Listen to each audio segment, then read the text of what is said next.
Three news stories for you. Firstly, Sudan, where massive protests are underway these minutes, and at least one protest has been shot dead by Sudanese security forces in Sudanese capital, Khartoum. Secondly, in SNNPR,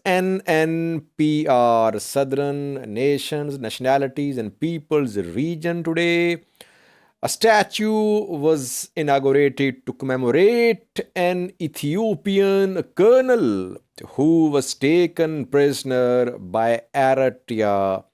I think it was in 1998.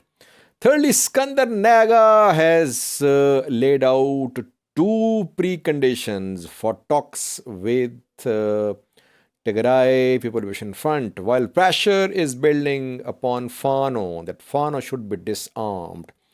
Skander Naga has released a statement, his party, and they want two conditions to be met before start of talks with TPLF. Firstly, we Sudan once again. Massive protests are underway across Sudan in Gedaref, in Khartoum, and several other states and cities.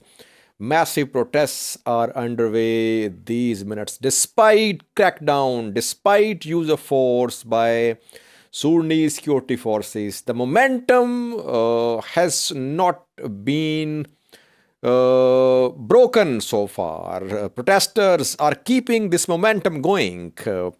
And we are seeing these protests on a weekly basis.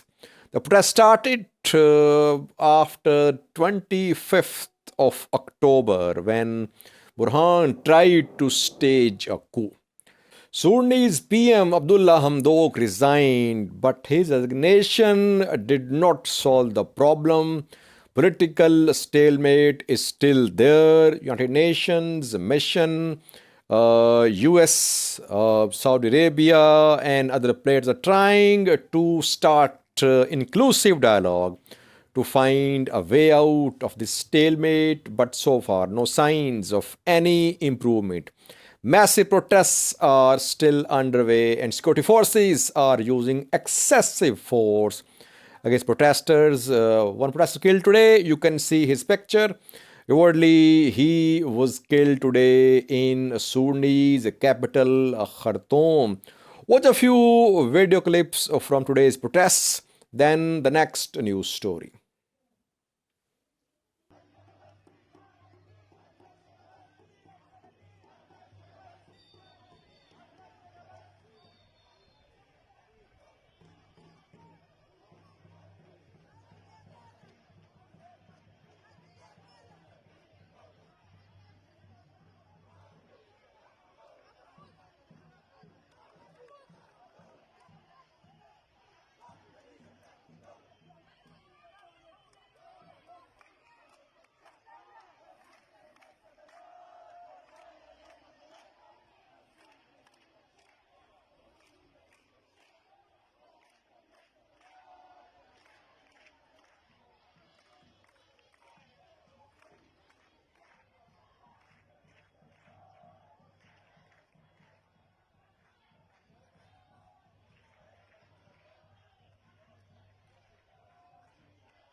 Secondly, viewers, in Southern Nations, Nationalities and Peoples region, SNNPR, a commemorative statue was erected today. Name of the zone is Hadia Zone, Husna city, where this commemorative statue was inaugurated today. The statue was inaugurated to commemorate Colonel Bezbih Petros. Who is this Colonel Bezbih Petros? First, you can see the pictures of the statue which was erected today in SNNPR. Some government officials and Ethiopian Air Force officers inaugurated this statue. Who is Colonel Bezabih Petros? Colonel Bezabih Petros was a pilot, an Ethiopian fighter pilot.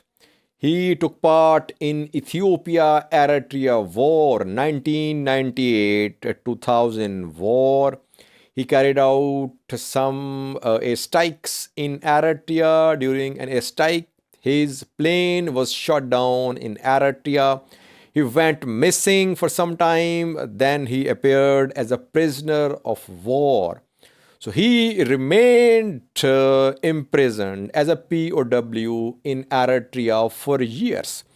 And reportedly, he died there. International Committee of Red Cross, I think, confirmed his presence as a POW in Eritrea. Later, he died in Eritrea. So there could not be an exchange of prisoners between the Eritrean government and TPLF-led Ethiopian coalition government. And Colonel Bezbih Petros, I think, died in Eritrea of natural causes. That is what some Eritrean sources reported, that Ethiopian pilot Bezbih Petros died of natural causes in Eritrea. So today his services were commemorated, and the statue was erected in Hosna city, which is his birthplace. He was born there in Hosna in SNNPR. That is why the statue was inaugurated today in Hosna. Now, lastly, viewers, while pressure is building upon Fano that Fano should be disarmed, Fano's main supporter, Eskinder Nega, is calling for the disarming of TPLF. Eskinder Nega's party has released a statement. He has laid out two preconditions for start of talks with Tigray People Liberation Front. He says that unless and until these two preconditions are met, there must not be any talks with TPLF. What are the two preconditions? Firstly, he says that TPLF must accept territorial integrity and sovereignty of Ethiopia. Secondly, that Tigray forces should be disarmed before the start of any talks. Now, both these preconditions are non-starters.